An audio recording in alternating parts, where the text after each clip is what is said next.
Hello, members, and good afternoon. This is Teacher Alan representing To Online. We are here to go through a brief and simpler part of chemistry that anyone should always find in the paper. We are going to go through it in the way that we get the simple concepts in it, such that you can build on it to have more information about it. We said, as before, we give an alternative source of information, but not an overall source.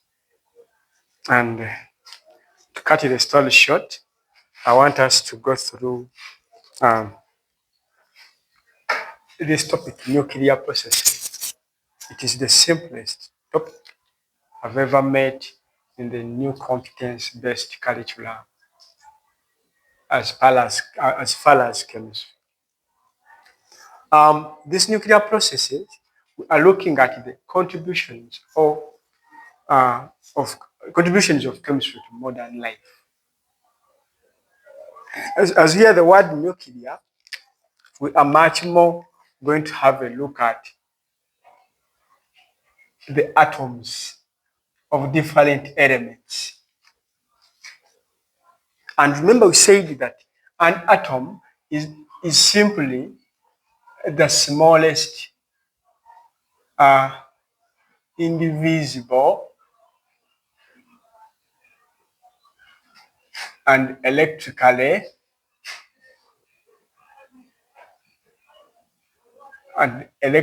neutral particle of an element that may even take part in a chemical reaction. So we are going to look at the details of different atoms and their contributions to modern life. So we said we don't cram, we just have to understand the concepts. So this, as it is a requirement of the developers of the curriculum, they are like, we should all know the structure of an atom.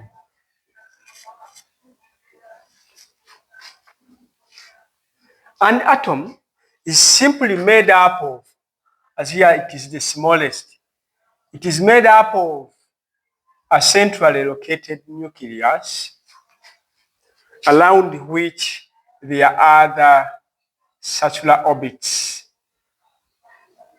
we call energy levels. So these circular orbits surrounding the nucleus of an atom are known as energy levels or quantum shells for those who will take chemistry further. And this is the nucleus. Still, an atom is made up of what we call fundamental particles.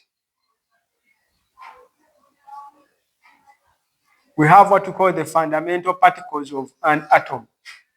The particles that make up an atom other than these two structures, the nucleus and the energy levels. The particles that define an atom as an atom. And we are going to know them in terms of location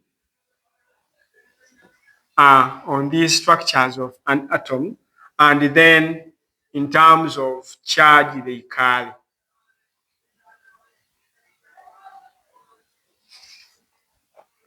We are going to find that an atom is defined to have particles we call protons, particles we call neutrons, and the particles we call electrons. These are the particles that basically define the type of an atom,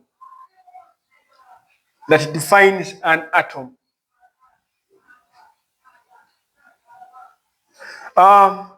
It's the number of these atoms that define the atom an element, the atom of an element, the structure is representing.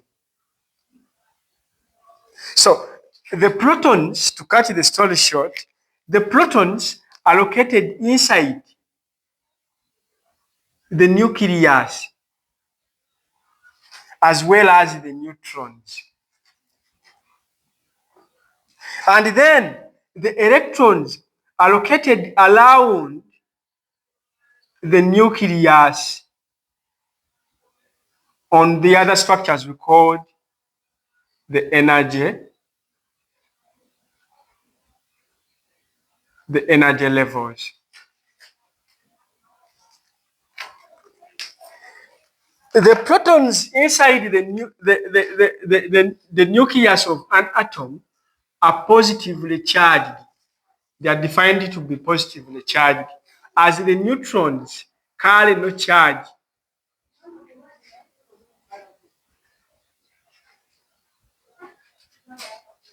They are simply neutral particles in terms of charge. The electrons are negatively charged.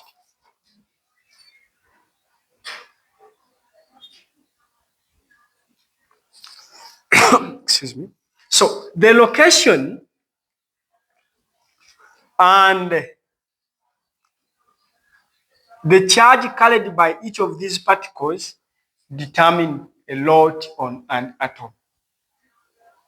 So we've said the protons and neutrons are located inside the nucleus as the electrons are located around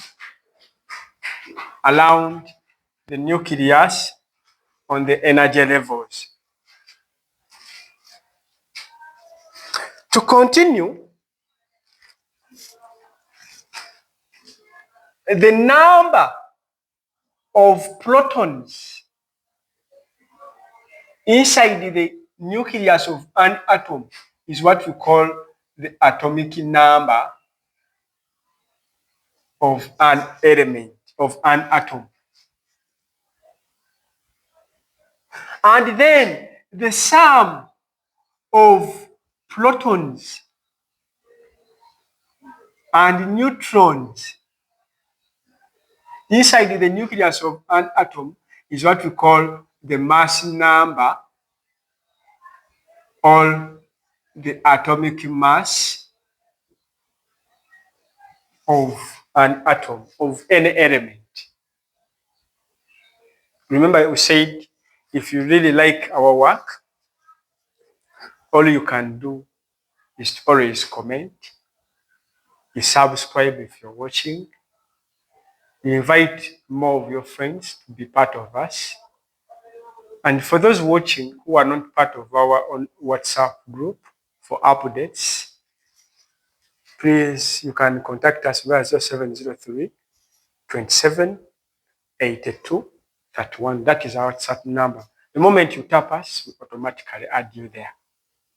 So we are simplifying nuclear processes, the application of chemistry in modern life. So to continue, we shall find that the total number of protons inside the nucleus of an atom always balance the total number of electrons around the nucleus on the energy levels.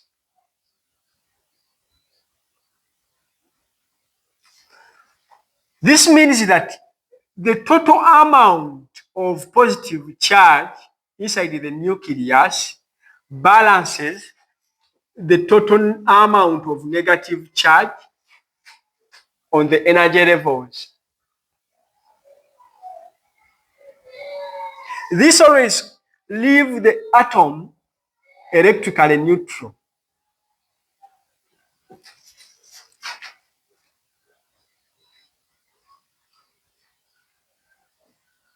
So this kind of the charges balancing, the positive charge inside the nucleus always attract the negative charge on the energy levels such that these energy levels are kept in position.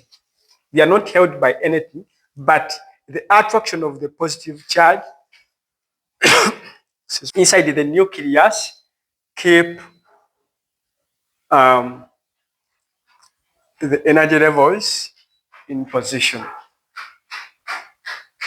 So we are seeing why the atoms are always neutral.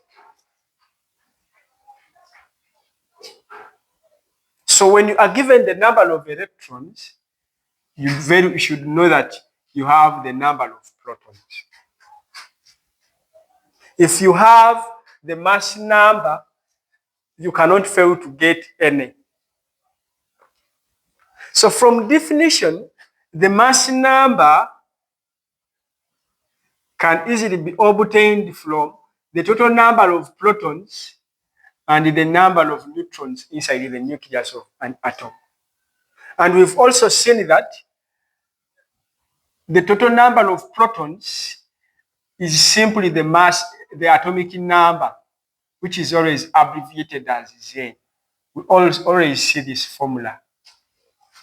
So A is always representing the mass number or atomic mass.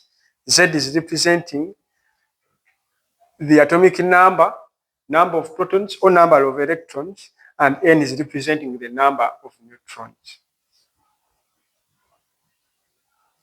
The number of electrons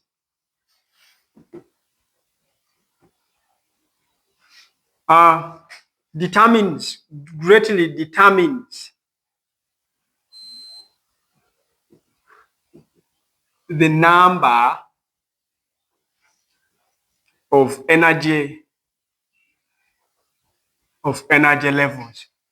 Energy levels without electrons cannot exist because on them there will be no negative charge to attract it or to attract that energy level towards the nucleus to keep it in position or to keep it in existence. So an energy level to exist on an atom, there must be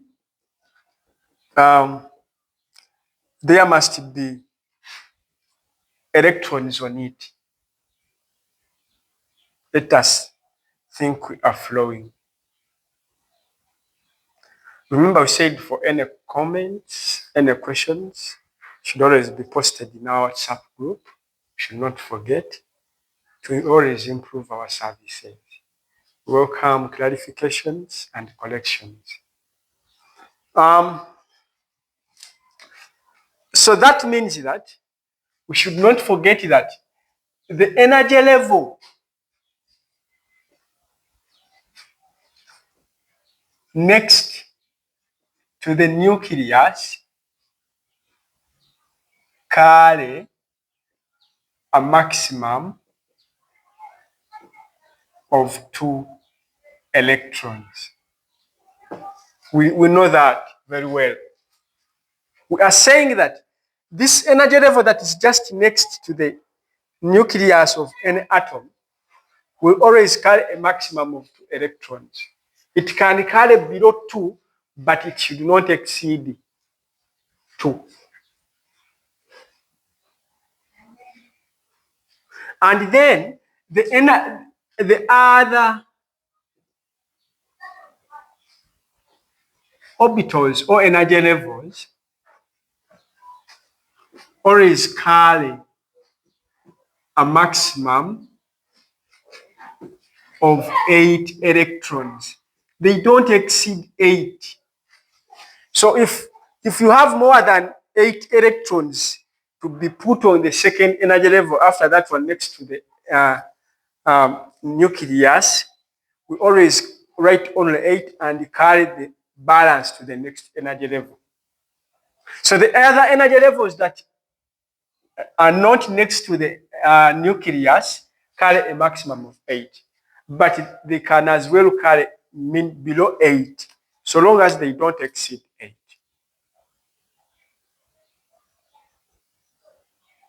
Let me think we are flowing. Alternatively, an atom may be represented as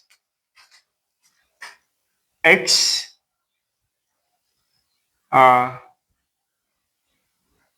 as that.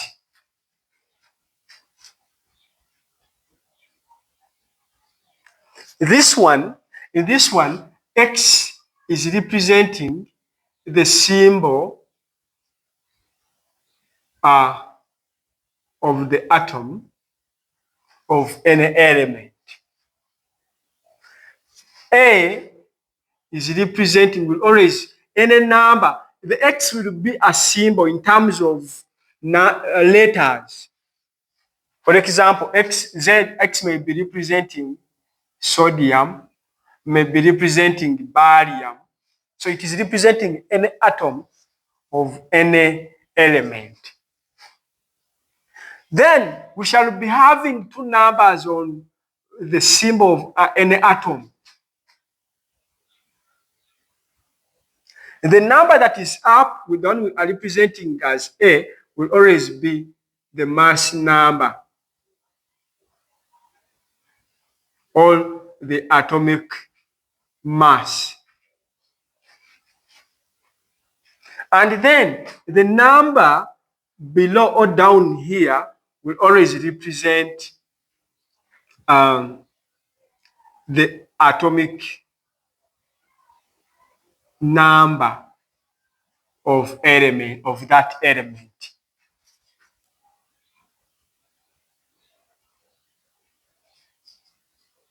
Not forgetting the other formula we talked of. So if we are given any, we can calculate the other. For example, if we are given the mass number and the number of protons or electrons, it may not be difficult for us to know the number of neutrons.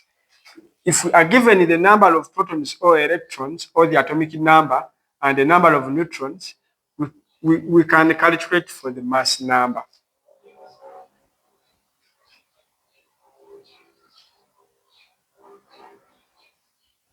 To cut the story short, you can do this as an assignment. You describe the following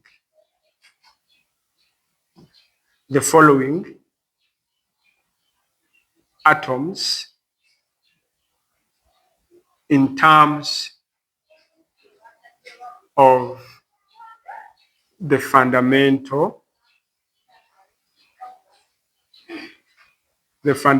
parts and particles that make them.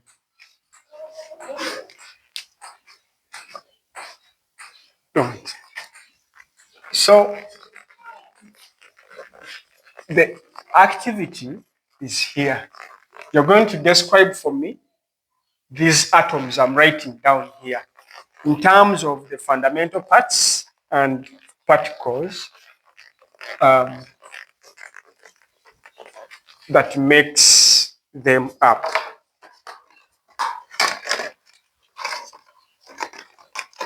These atoms are A, we have atom R with 273, 46 down. You're going to describe this for me in terms of parts. You are relating parts with the particles, with the fundamental particles in them. B, to cut the story short, I can use this one. I may say, that means I have to calculate first, get the number of neutrons, because the fundamental particles have neutrons, protons, and electrons. This means to describe this one in terms of these ones and parts. There are two major parts of an atom, the energy levels and the nucleus. So I will say the atom of element R has 46 protons inside its nucleus. The calculated number of protons inside the nucleus, I'm saying the number you will get, and 46 electrons around the nucleus on the energy levels.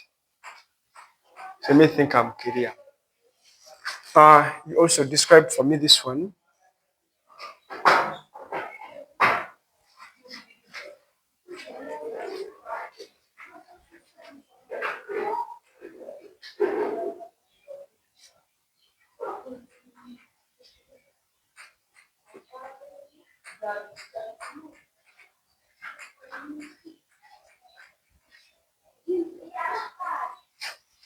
So describe for me this one too. Plus this one.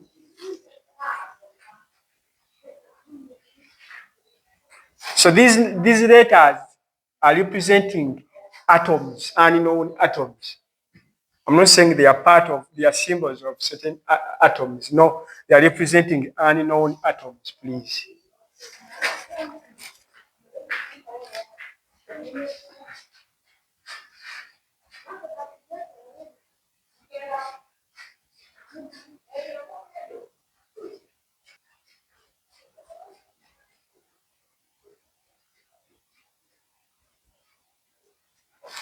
So describe for me those atoms, please, before.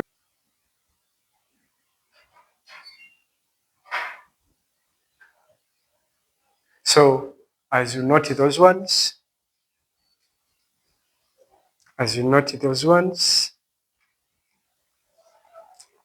it is the activity I would like you to help me attempt before we continue. So we shall find, to continue, we shall find some atoms of certain elements having the same atomic numbers,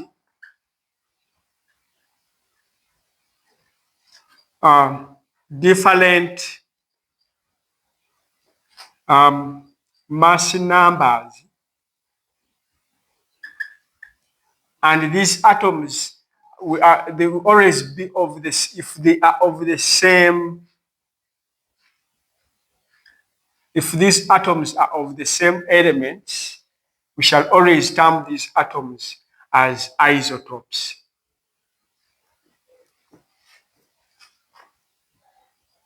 So atoms